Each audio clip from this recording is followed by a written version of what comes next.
بالکل ٹھیک ہے. اچھا مفتی صاحب میں یہاں پر ایک اور سوال, کیونکہ مستحقین کی رضوان نے بات کی, کیا ایک بیٹی جو شادی شدہ ہے لیکن اپنے گھر میں بالکل ٹھیک ہے اور ماں کا کوئی سورس آف انکم نہیں ہے, تو کیا بیٹی بغیر بتائے یا بتا کر اپنی پیرنٹس کو زکوٰۃ دے سکتی ہے؟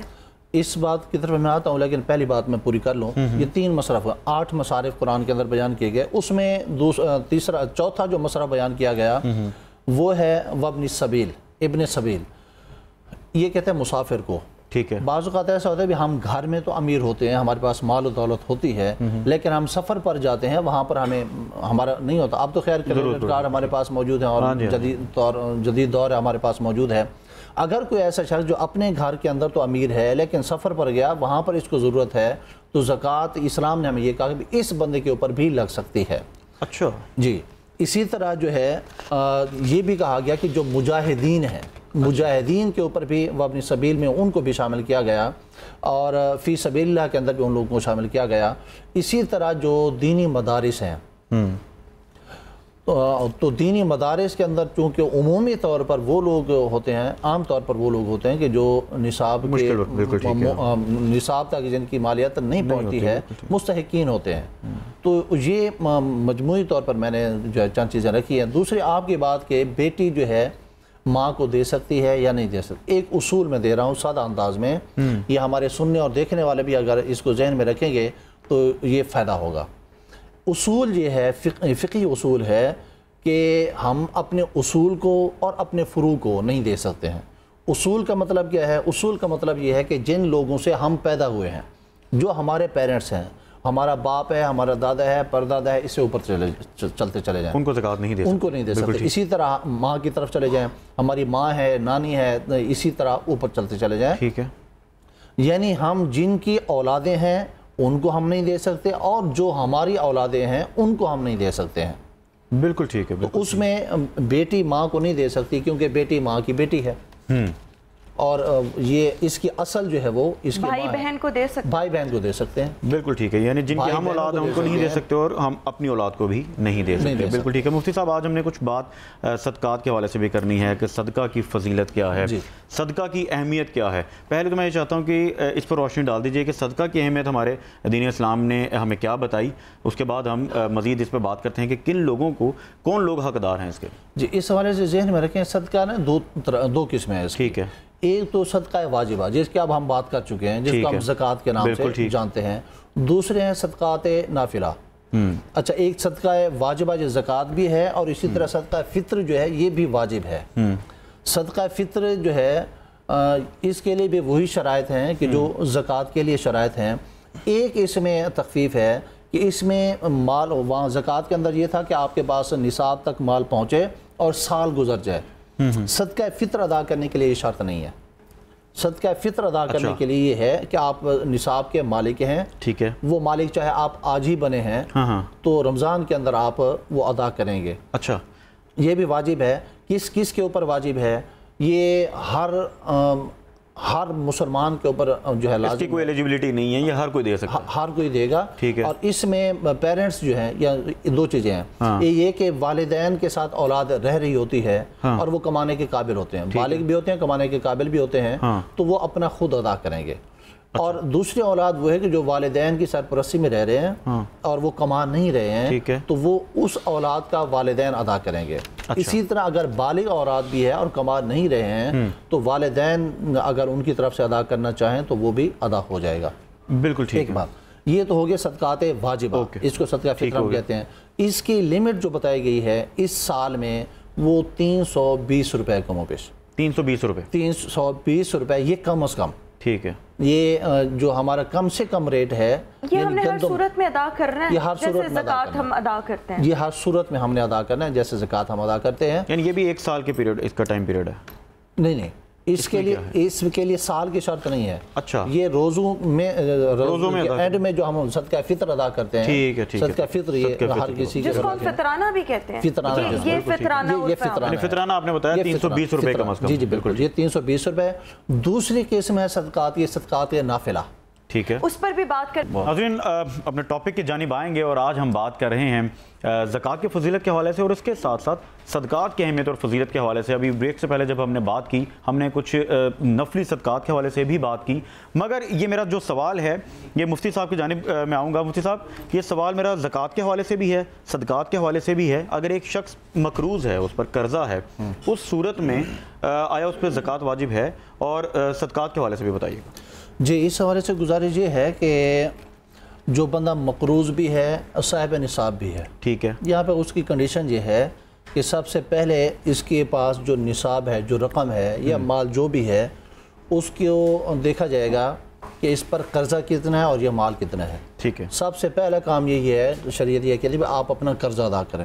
قرض کی رقم ساری منہا کر کے نکال کے پھر جو رقم بچتی ہے اگر نصاب کے مطابق ہے تو آپ کے اوپر زکوٰۃ لازم ہے. ٹھیک ہے, اور اگر وہ قرض نکالنے کے بعد رقم کم بچتی ہے پھر آپ صاحب نصاب نہیں ہے, زکوٰۃ لازم آپ کے اوپر نہیں ہے. دوسری چیز یہ ہے کہ صدقہ جو ہے دو طرح کا ہے, دو قسمیں ہیں اس کی, صدقات واجبہ اور صدقات نافلہ.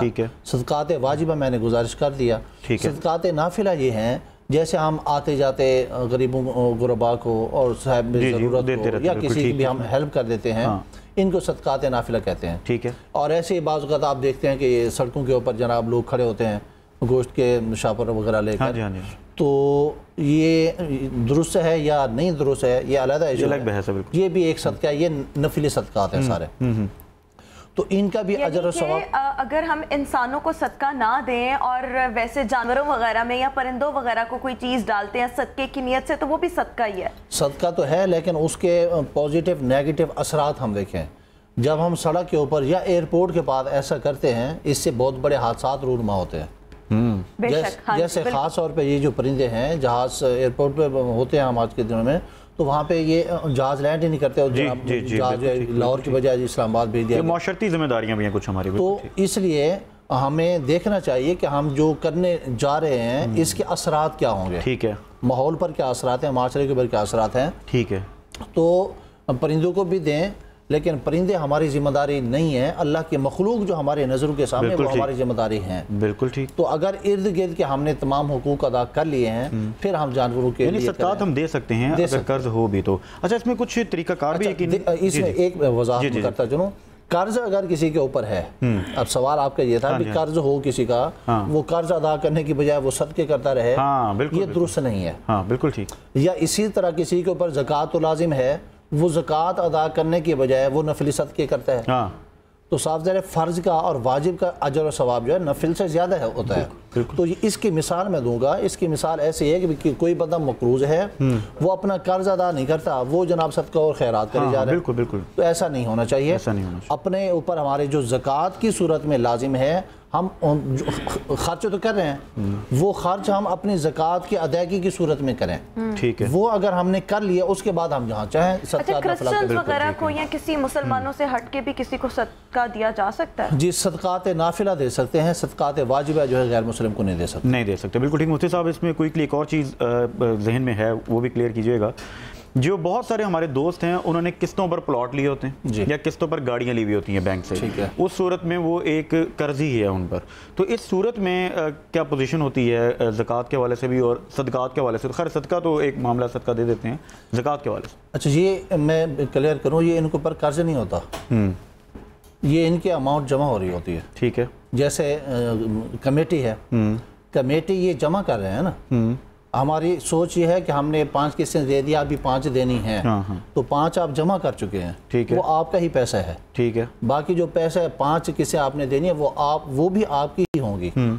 اب زکوٰۃ جو ہے وہ کمیٹیوں کے اوپر بھی زکوٰۃ ہوتی ہے, لیکن اس کی ادائیگی تب آپ کے اوپر واجب ہوتی ہے جب وہ اماؤنٹ آپ کے پاس آپ کے قبضے میں آ جائے. ٹھیک ہے, زکوٰۃ کے لیے یہ ضروری ہے کہ جس مال کی آپ زکوٰۃ ادا کریں گے وہ آپ کے قبضہ میں ہو. بالکل. زکوٰۃ کی ادائیگی کے لیے بھی ضروری ہے جب آپ کسی کو زکوٰۃ دے رہے ہوں تو اس کے قبضے میں دیں. بالکل ٹھیک ہے. یعنی کہ اگر گاڑی قسطوں پر ہے بینک سے تو جب وہ گاڑی کی اونرشپ کمپلیٹ ہو جائے گی، یعنی جب پوری ادائیگی ہو جائے گی تب اس پہ زکوٰۃ ہے. جی اگر وہ اپنے استعمال کے لیے نہیں ہے، تجارت کے لیے. بالکل ٹھیک ہے، بالکل ٹھیک ہے، اگر ٹریڈنگ کے پوائنٹ آف ویو سے. ناظرین یہ خوبصورت گفتگو کا سلسلہ اسی طرح جاری رہے گا. مفتی صاحب آپ کی جانب آؤں گا. بڑا ضروری ہے یہ کانسیپٹ کلیئر کرنا مفتی صاحب کہ صدقہ اور خیرات ان میں فرق کیا ہے؟ صدقہ اور خیرات یہ مترادف الفاظ ہیں. ٹھیک ہے. ان کی فضیلت کی ہم بات کر رہے تھے. صدقات و خیرات کے حوالے سے سرکار علیہ السلام کی حدیث مبارکہ ہے کہ اگر بلاؤں سے آفات و بلیات سے بچنا ہے، زمینی ہوں یا آسمانی ہوں، تو صدقہ و خیرات ادا کرو. ٹھیک ہے. تو صدقہ جو ہے ہمارے مال کے اندر اضافے کے سبب بنتے ہیں. ٹھیک ہے. صدقہ ہماری صحت کے اوپر جو ناگہانی آفات بعض اوقات آ جاتی ہیں اس سے بچنے کا سبب اللہ تعالیٰ بنا دیتے ہیں. ٹھیک ہے. اور صدقات اور خیرات میں فرق کیا ہے؟ صدقہ بعض اوقات ہمارے اوپر واجب ہوتا ہے، ٹھیک ہے، اور خیرات ہمارے اوپر واجب نہیں ہوتی ہے. بالکل ٹھیک. وہ رضائے الہی کے لیے ہم کرتے ہیں. یہ بھی رضائے الہی کے لیے ہوتا ہے، لیکن اس کے اوپر اجر اور ثواب زیادہ ہوتا ہے.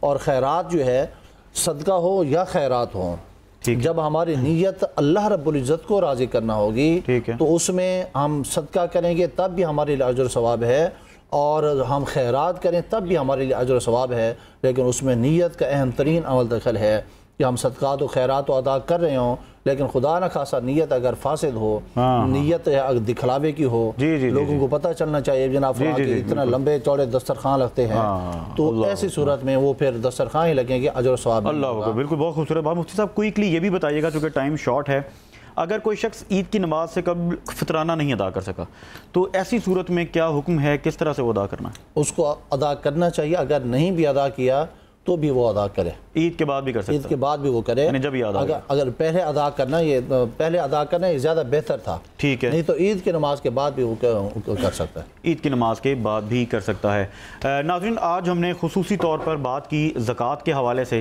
زکوٰۃ کی فضیلت کے حوالے سے، کن لوگوں پر یہ فرض ہے، کن لوگوں پر لازم ہے جنہوں نے یہ ادا کرنا ہی ہے، زکوٰۃ ادا کرنی ہی ہے، اور کون لوگ ایسے ہیں جو مستحق ہیں، جو اصل میں مستحق ہیں. ان کے حوالے سے بھی ہم نے بات کی. ہم نے خصوصی طور پر صدقات کے حوالے سے بات کی، ہم نے خیرات کے حوالے سے بھی بات کی، فضیلت و اہمیت کے حوالے سے بات کی، اور صدقہ دینے کا طریقہ کار کیا ہے، دین نے ہمیں کیا احکامات دیے ہیں، یہ تمام تر چیزوں پر ہم نے بات کی. میں اپنے تمام مہمانان گرامی کا بہت شکر گزار ہوں. مفتی صاحب کا بہت شکر گزار ہوں کہ آج کے پروگرام میں انہوں نے شرکت کی. آپ سب کا بہت شکر گزار ہوں جنہوں نے ہمارا پروگرام دیکھا. اپنا فیڈ بیک ہمیں ضرور دیجیے گا.